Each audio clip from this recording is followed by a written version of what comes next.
Hai guys, kali ini saya mencoba merangkum film yang berjudul Buyer Beware. Film ini dirilis pada tahun 2018. Saya doakan bagi para penonton sehat selalu, dimurahkan rezeki dan diberi umur panjang. Kertas karton, pohon anggur, semoga para penonton dapat terhibur. Film diawali di sebuah apartemen. Seorang sales yang bernama Charlie sedang memvideokan sebuah kamar apartemen. Tiba-tiba saja ia merekam penampakan di sana dan terlihat potongan tubuh manusia di dalam kulkas.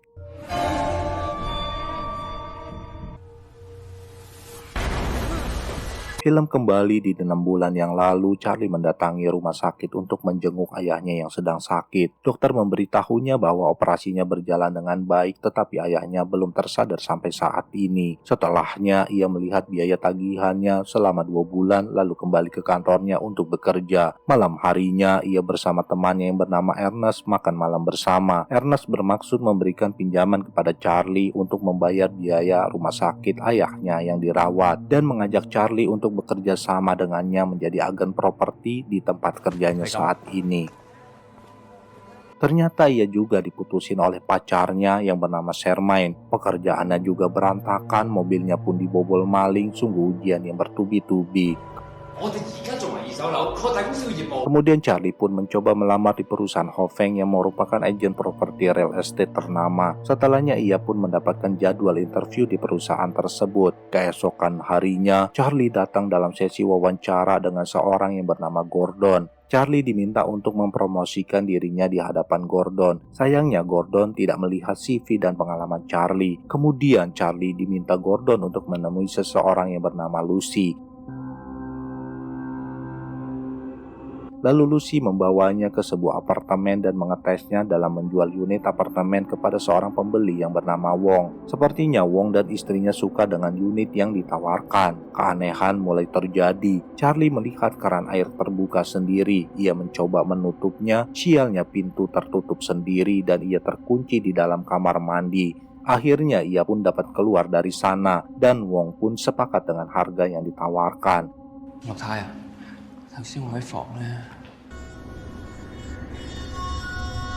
Setelahnya Charlie mengajak Ernest untuk minum di bar, syukuran kecil-kecilan karena keberhasilannya menjual unit kamar apartemen di hari itu. Keesokan harinya Charlie menandatangani kontrak kerja dengan perusahaan Hofeng dan resmi bergabung di sana. Hari berikutnya ia mendapatkan customer yang akan membeli unit apartemen yang dia tawarkan. Hari demi hari kesibukannya semakin padat. Ia mendapatkan banyak lagi customer yang akan membeli properti. Penjualannya pun semakin meningkat. Kemudian, karena penjualannya melesat, ia dihadiahkan sebuah rumah yang amat besar oleh Lucy melalui Gordon. Dan ia pun mampu membayar semua biaya tagihan rumah sakit untuk ayahnya yang sedang dirawat karena tidak sadarkan diri pasca operasi. Suatu hari Charlie mendapatkan telepon dari Nyonya Wong yang telah membeli unit apartemen darinya. Ia merasakan banyak kejadian aneh di dalam kamarnya. Tiba-tiba saja kitchen set di dapur pintunya terbuka dan tertutup sendiri. Setelahnya, Wong pun pulang bekerja. Istrinya mengadu mengenai kejadian yang ia alami di rumah. Tetapi Wong malah tidak memperdulikannya lalu pergi tidur. Keesokan harinya, Charlie bertemu dengan Shermaine di kantornya. Ternyata ia telah menikah dengan seorang yang bernama Terence. Mereka sedang mencari villa yang jauh dari perkotaan, sunyi, tenang, dan menyenangkan karena mereka sebentar lagi akan mempunyai anak. Lalu Charlie pun pergi meninggalkan mereka, pergi ke sebuah bar lalu minum yang banyak untuk menenangkan dan menghilangkan rasa cemburunya.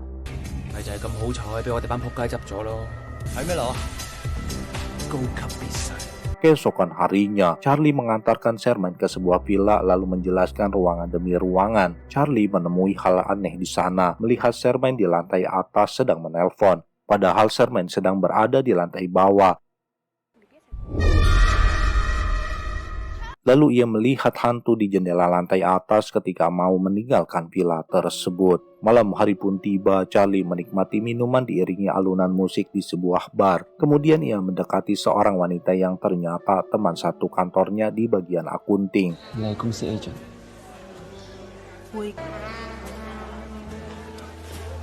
Setelahnya mereka berdua main kuda-kudaan. Film pun berlanjut di sebuah rusun seorang wanita habis mandi. Lalu mengeringkan rambutnya, ia melihat sepasang kaki di kamar mandi. Lalu pergi ke ruang tengah, ia mencium bau hangus. Tiba-tiba saja lampu padam dan ia menyalakan senter di HP. Terlihat arang berterbangan dan muncul sesosok makhluk menyeramkan. Mereka pun berdua langsung ngibrit ketakutan.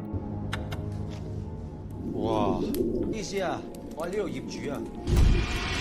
Keesokan harinya, Charlie berada di dalam basement menuju mobilnya yang terparkir. Tiba-tiba saja ia mendapatkan sebuah pesan, yaitu seorang agen mati bunuh diri. Kemudian datang Ernest yang telah menghabiskan seluruh uangnya untuk membeli rusun. Tetapi tidak ada penyewanya, ia meminta bantuan kepada Charlie. Setelahnya, Charlie pun telah sampai di kantornya. Gordon menyampaikan pesan dari Lucy, ada sebuah apartemen yang akan dijual. Jika Charlie dapat menjualnya dalam 1 minggu, maka akan ada bonus besar menantinya. Satu pesan lagi, jangan pernah membuka sebuah kulkas di sana. Charlie pun melanggar perintah, ia membuka kulkasnya dan melihat sesuatu menakutkan. Setelahnya ia mendapatkan sebuah kotak di atas mobilnya dan mendapatkan pesan jangan sembunyikan fakta dari pembeli. Lalu ia pun membuka kotak tersebut. Kembali kepada keluarga Wong, istrinya sedang memasak di dapur sementara Joey anaknya sedang asik bermain sendiri. Sedangkan Wong juga sedang mandi. Joey melihat boneka lumba-lumbanya berada di balkon, lalu ia bermaksud mengambilnya. Tiba-tiba saja Joey mendengar bisikan dan mau melompat pagar dari balkon. Sialnya pintu balkon terkunci dan Joey pun terjatuh lalu tewas. Keesokan harinya, Charlie mendatangi apartemen tersebut. Ia pun bertemu dengan Wong bersama istrinya. Lalu istri Wong meminta bantuannya untuk menjual unit tersebut dengan syarat menginformasikan kejadian yang telah terjadi kepada calon pembelinya.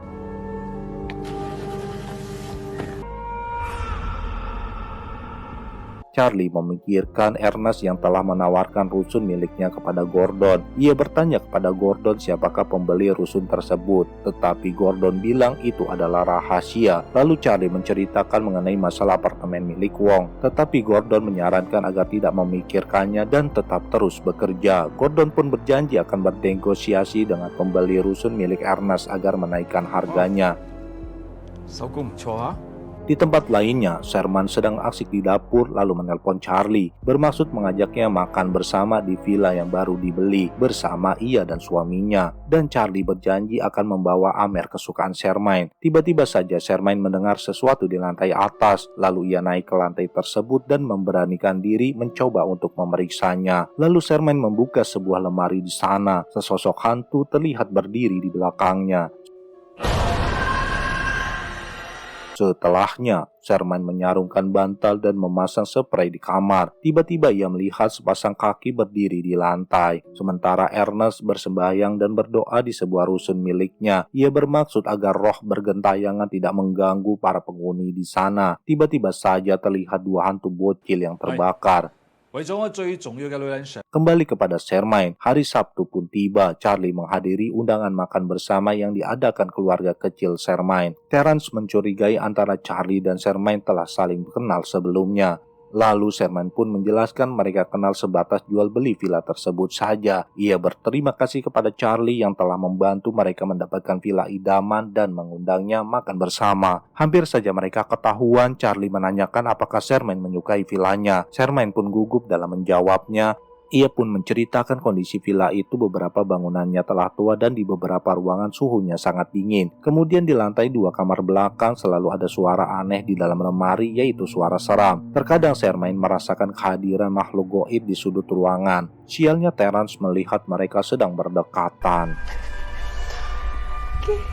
Setelahnya, Charlie mendatangi rusun milik Ernest. Ia mengintip dalam ruangan dari jendela. Tiba-tiba muncul sesosok hantu yang hangus terbakar, yang ternyata ia sedang bermimpi lalu terbangun. Lalu Charlie mencoba mencari tahu mengenai rusun milik Ernest yang ternyata dulunya terjadi kebakaran hebat di sana dan memakan 4 orang korban jiwa dan 10 orang luka-luka. Lalu Charlie pun bergegas ke rumah Ernest. Di tempat lainnya, Ernest sedang mengecat rusun miliknya. Tiba-tiba saja muncul bercak gosong di tembok yang ia habis cat, dan ia melihat 3 hantu bocil yang terlihat hangus terbakar dan menunjuk ke arah tembok. Kemudian Ernest pun membongkar tembok tersebut dengan palu godam miliknya. istrinya. Tidak lama kemudian Charlie datang. Ernest menceritakan hantu bocil itu terpanggang karena kebakaran yang disebabkan oleh konsleting listrik karena instalasi kabel di unit itu semerawut berantakan. Lalu mereka berdiskusi di lobi rusun. Ernest mencurigai bos dari Charlie yaitu Gordon dan Lucy lah yang mendalangi semua ini. Setelahnya Charlie menemui mantan bosnya yang bernama Karina. Lalu mereka pergi ke apartemen milik Wong yang akan dijual, yang ternyata sebelum apartemen itu dibangun terdapat sebuah rumah milik pebisnis di Asia Tenggara. Semenjak Perang Dunia Kedua, rumah itu menjadi kamp tawanan tentara Jepang dan banyak yang disiksa hingga tewas di sana. Tiba-tiba saja Charlie melihat boneka lumba-lumba. Ia mau terjatuh dari balkon, untungnya ia masih selamat. Malam hari pun tiba. Charlie segera pergi meninggalkan wanita teman sekantornya. Ia harus segera membereskan semua kejadian yang telah terjadi. Ternyata Charlie pergi dan masuk ke dalam kantor untuk mencari tahu lebih dalam lagi tentang persoalan yang mereka sedang hadapi. Kemudian ia mengeluarkan sebuah laptop yang ia ambil dari laci lemari dan mendokumentasikan apa yang ia temukan dari dalam laptop tersebut. Sialnya, ia tidak menyadari CCTV merekam dirinya. Di tempat lainnya, sedang asiknya tidur, terlihat selimut yang Sherman kenakan ditarik oleh sosok yang tidak terlihat. Dan terlihat Sherman mengambang di udara sambil tidur, sesosok hantu wanita yang menggerakkan tubuhnya.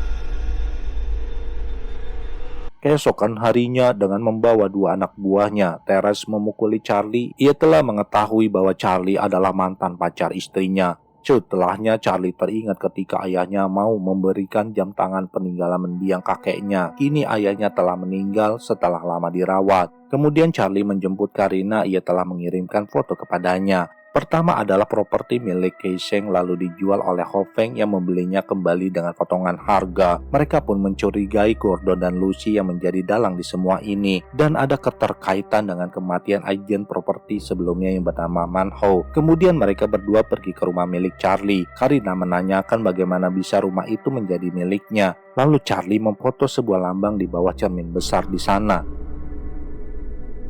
Di tempat lainnya, Terence pulang ke villa miliknya dan menyapa istrinya tetapi tidak ada jawaban darinya. Ia menemukan Sherman di dapur lalu mendekatinya. Tiba-tiba saja Sherman menyabetkan pisau ke arah dirinya. Ternyata Sherman sedang kesurupan.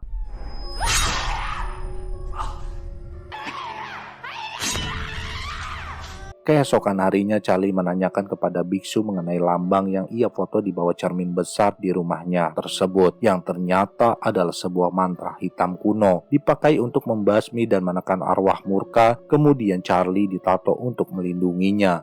Setelahnya Charlie menemui Gordon, lalu Gordon menanyakan mengenai unit apartemen milik Wong. Charlie bilang ada dua pembeli yang telah menawar. Ia merahasiakan pembeli satunya, otomatis saja Gordon sangat marah kepadanya. OK。 Lalu Gordon menemui Lucy dan mereka akan mengulangi perbuatan seperti yang mereka lakukan kepada Manho, yaitu menggunakan iblis untuk membunuh Charlie. Malam harinya, Karina menelpon Charlie, tiba-tiba saja teleponnya terputus dan Charlie mendapatkan telepon dari Sherman yang bicaranya ngawur tidak jelas karena sedang kesurupan.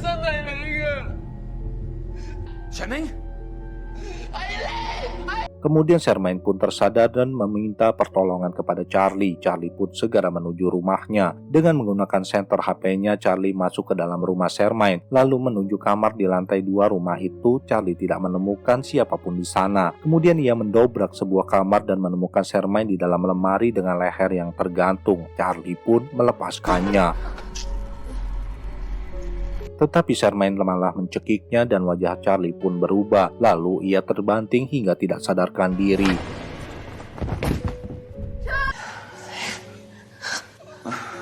Akhirnya Charlie pun tersadar dan sudah ada Lucy di sana. Lucy menceritakan bahwa dulunya ia adalah hanya asisten dari Gordon. Setelahnya Gordon lebih memilih hidup dengan dirinya. Sayangnya mereka miskin, lalu Lucy membunuh istri Gordon untuk mendapatkan hartanya. Karena Lucy tahu kekuatan dari Charlie tidak seberapa, tidak mungkin ia melawan dirinya hanya seorang diri. Sudah banyak korban diperlakukan seperti Charlie sebelumnya. Lucy pun menyembunyikan mayat istri Gordon di balik cermin besar dekat tangga. Untungnya Charlie telah menukar mantra jahat di balik cermin itu, sehingga hantu di cermin itu mencelakai Lucy dengan mencekiknya hingga tewas. Charlie pun segera pergi keluar meninggalkan rumah tersebut. Sialnya di dalam mobil Gordon telah menunggu, dan akhirnya ia membunuh Charlie. Di akhir film diperlihatkan ternyata Charlie sedang ngelindur saat menunggu ayahnya di rumah sakit. Akhir yang sangat membagongkan. Kita tutup saja filmnya sampai di sini. Saya ucapkan terima kasih. Sampai jumpa kembali. 你可以去到幾盡啊？